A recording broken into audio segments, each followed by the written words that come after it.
A stealthy field upgrade that can provide valuable enemy intel should be extremely popular. However, the tactical camera is far and away the most underused field upgrade in Modern Warfare 2, simply because the benefits from this device aren't necessarily obvious at first glance. In today's video, I'll break down all the details. I'll explain exactly how the tactical camera works, how it can be effectively countered, and then reveal some useful ways to use it, which can give you and your team a huge advantage in multiplayer and even help keep you alive in Warzone 2. The in-game description describes the tactical camera as a remote-controlled camera that marks enemies. When left on its own, the camera will monitor the area and warn players of nearby enemies by sound. We'll begin by discussing the tactical camera's basic operating characteristics. The tactical camera has a field upgrade charge time of about 63 seconds, which can be dramatically increased by getting kills and earning score, and once deployed will last for a duration of 2 minutes or until destroyed by the enemy. You can have as many as 2 tactical cameras deployed at any given time. Attempting to place a third tactical camera will destroy the one which was placed first.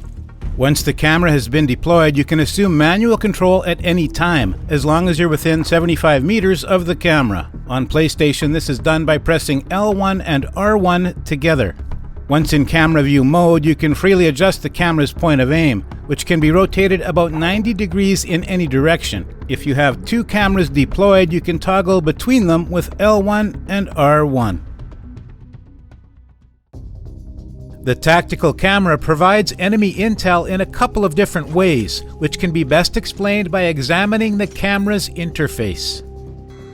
You can mark enemies by placing them within the central rectangular region of the camera.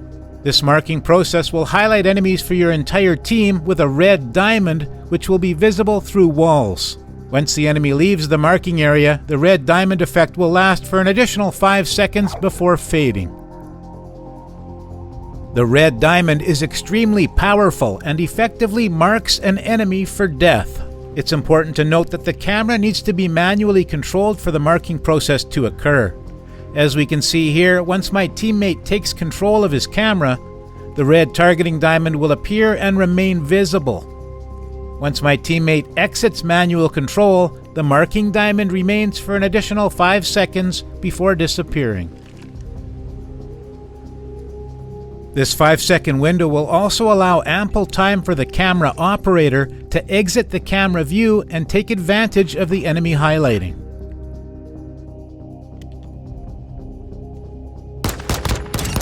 This marking process has 2 important requirements that are worth mentioning. You'll need a direct line of sight on the enemy and will need to be able to see a fairly good-sized portion of their character model in order for the marking process to occur. In addition, enemy marking is also limited by range, and enemies beyond 40 meters will be immune from detection. Marking enemy. The camera also provides passive intel when it's not being manually operated. Once deployed, the camera's warning display will appear in the lower right corner of your HUD. It indicates the distance from each of your active cameras and will light up in an orange color when an enemy is detected. This warning detection area is the larger rectangle of the camera viewing window. Enemies outside of this rectangle won't produce a warning, and it's worth noting that the warning detection range is also limited to 40 meters. In addition to the visible warning indication on the HUD, the camera also produces a series of beeps when an enemy is detected.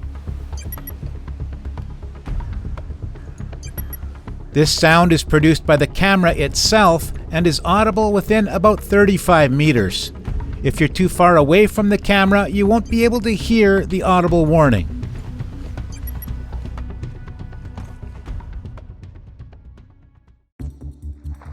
The tactical camera can be countered in several ways. Cold-blooded provides immunity to being marked. However, cold-blooded users will still be visible on the camera's display, and the warning indicator will continue to function regardless of whether or not cold-blooded is equipped. The tactical cameras are small and difficult to locate. The spotter perk will allow you to see enemy equipment through walls, and once located, the TAC camera can easily be destroyed with a few rounds from any gun.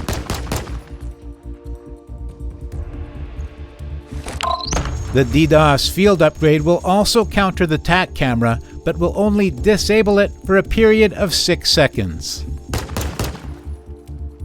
Interestingly, smoke grenades have no effect on the camera, and it will continue to operate normally even if fully obscured by smoke. The tactical camera is a very niche piece of gear that won't really be much of a benefit for a typical run-and-gun playstyle, but for the tactical player, it can be somewhat effective.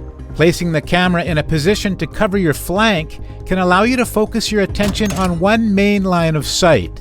For locations with multiple entrances, a double camera setup can provide even more coverage. This is suitable for a long-range LMG or sniper build. You'll need to ensure the rectangular warning area is centered on the flanking route, and you'll be warned in advance and can avoid being taken by surprise. In the team-based game modes, the tactical camera has the most impact when it's used manually for spotting enemies. Strategically placing the camera high on a wall overlooking an objective will be difficult to spot and will provide a full 2 minutes of enemy intel. Unfortunately, this takes you out of the action, but the benefits of revealing enemy positions to your teammates will often be enough of an advantage to guarantee a win for your squad. In Warzone, the tactical camera's primary benefit is its ability to scan an area without exposing yourself to potential damage. This is especially useful at the buy station, which is normally infested with buy station campers. Simply scan the area first, clean up any campers, and after confirming the area is clear, you can confidently secure your gear. With so many powerful and useful field upgrades to choose from, it's hard to justify choosing the tactical camera. While it can be useful in Warzone, its benefits in multiplayer are quite limited. Buffing the TAC camera to provide passive enemy marking, even when not being manually controlled, might be enough to justify using it on a more traditional run-and-gun loadout. Of course, this is all just my opinion, and now I'd like to hear from you guys. Is the TAC camera just a gimmick, or is it a legitimate field upgrade? Let me know all your thoughts in the comments section down below. Thanks for watching, and I'll see you guys on the next one.